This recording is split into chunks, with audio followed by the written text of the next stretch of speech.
এমনকি রাসূলুল্লাহ সাল্লাল্লাহু আলাইহি ওয়াসাল্লাম আমাদেরকে বলেছেন, যেটা ইমাম মুসলিম কোট করেছেন সেই হাদিস, যে তোমরা যখন ফরজ সালাত আদায় করতে মসজিদে আসো, তোমরা বাড়ির জন্য কিছু নামাজকে সংরক্ষণ করে রাখো, সব মসজিদে পড়ে যেও। তার মানে ফরজ নামাজগুলো মসজিদে পড়ে সুন্নত নফলগুলো আপনি বাড়ির জন্য রেখে দেন। কেন? রাসূলুল্লাহ সাল্লাল্লাহু আলাইহি ওয়াসাল্লাম বলেছেন, কোনো ব্যক্তি যদি তার বাড়িতে নফল সালাত আদায় করে, তাহলে সেই নফল সালাত আদায়ের কারণে আল্লাহ তার বাড়িতে বরকত নাজিল করে দেন। এই হাদিসটি ইমাম মুসলিম কোট করেছেন, যে হাদিসের নাম্বার হচ্ছে 1707 নম্বরে, 6 নম্বর অধ্যায়ে গিয়ে আপনি পেয়ে যাবেন 1707 নম্বর হাদিস।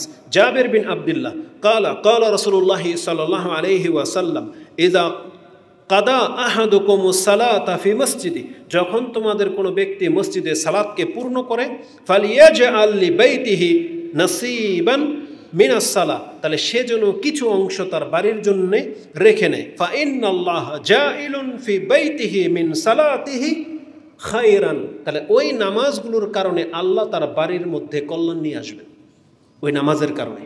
তারা অতএব আমাদেরকে বাড়িতে নফল সালাত আদায় করতে হবে, যেটা আমাদের বাড়িতেও আল্লাহ সুবহানাহু ওয়া তাআলা কল্যাণ এনে দেবেন।